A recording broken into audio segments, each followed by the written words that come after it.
अस्सलामुअलैकुम फ्रेंड्स, स्वागत है आपका इस यूट्यूब चैनल जेके स्टडी मटेरियल में। जेके बोस के जितने भी 12th रेगुलर स्टूडेंट्स हैं, जैसा कि 8 नवंबर से आपके एग्जाम स्टार्ट होने वाले हैं। अब आपके एग्जाम को कुछ ही दिन रह गए हैं, तो यहाँ पर मैं आपके लाया हूँ एक लास्ट स्ट्रेटजी। जो बच्चे जीरो पर भी हैं, अगर इस स्ट्रेटजी को फॉलो करेंगे तो इंशाल्लाह अच्छे मार्क्स लेकर पास हो जाएंगे। या फिर जो बच्चे ऑलरेडी कुछ ना कुछ प्रिपेयर कर रहे हैं, जो उनका ड्रीम है जितने मार्क्स लेने का, तो आप भी इस स्ट्रेटजी को फॉलो कर सकते हैं, क्योंकि लास्ट डेज हैं एग्जाम को। प्लानिंग करना जरूरी होता है ताकि आप अच्छे तरीके से पास हो सको। जैसा कि 8 नवंबर से आपके एग्जाम स्टार्ट हैं, मैंने पहला स्टेप रखा है आपके लिए 27 अक्टूबर से लेकर 5 नवंबर तक आपने क्या कुछ करना है। ये टोटल 10 दिन बनते हैं। इन 10 दिनों में आपने क्या कुछ करना है। सबसे पहले अपनी डेट शीट चेक करो और उसमें ये चीज देखो आपको सब्जेक्ट वाइज टोटल गैप कितने हैं। जैसा कि जिन बच्चों को फिजिक्स है या उर्दू है या बिजनेस स्टडी है, तो ये इन सब्जेक्ट्स का गैप है 3 दिन का। ऐसा ही आप यहाँ पर अपने सभी सब्जेक्ट्स लिखो। उसके बाद देखो आपको टोटल गैप कितना मिलता है। फिर उसके बाद ये चीज चेक करो इन गैप में आप क्या कुछ कर सकते हो, क्योंकि किसी बच्चे को किसी सब्जेक्ट में कम गैप मिला होगा और किसी को किसी सब्जेक्ट में ज्यादा भी मिला होगा। तो उस हिसाब से आप देखो इन गैप्स में आप कर क्या सकते हो। बट फिर भी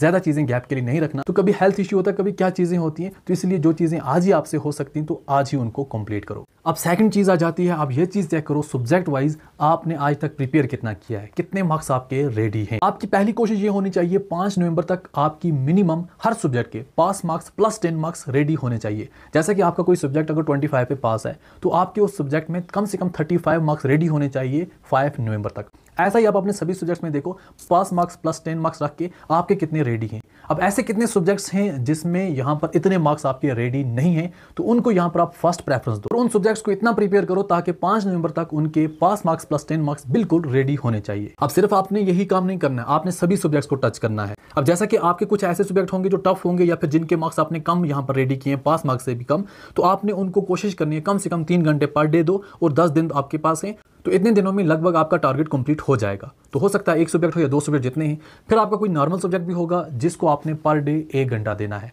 और 10 दिन में वो भी बहुत कवर हो जाएगा। अब मेन सब्जेक्ट आपका आ जाता है इंग्लिश, जिसका पहला ही आपको पेपर है। इसको भी आपने 27 अक्टूबर से 5 नवंबर तक टच करना है। पर डे 1 घंटा इसको भी देना है, टोटल 10 दिन। तो पर डे 1 घंटे में इसके लिए पढ़ना क्या कुछ है, आपने सबसे पहले कोशिश ये करनी है जो भी आपके इंग्लिश के टेक्सचुअल क्वेश्चंस हैं उसके लिए मैंने आपको बताया है क्या कुछ पढ़ना है। मैंने पूरा वीडियो बनाया, जैसा कि कहाँ से समरी पढ़नी है, कहाँ से पोएटिक डिवाइसेस पढ़नी है, कैरेक्टर्स वगैरह क्या पढ़ने, ये चीजें आप इन 10 दिनों में कवर करो। ये टोटल 30 मार्क्स हैं और साथ ही में रीडिंग कॉम्प्रिहेंशन के 20 मार्क्स हैं, वो भी इन्हीं 10 दिनों में रेडी करो। 1 घंटा आपने टोटल देना है। ये मत सोचो हम लास्ट के 2 दिन इंग्लिश पढ़ेंगे फिलहाल बाकी सब्जेक्ट्स कवर करें, नहीं।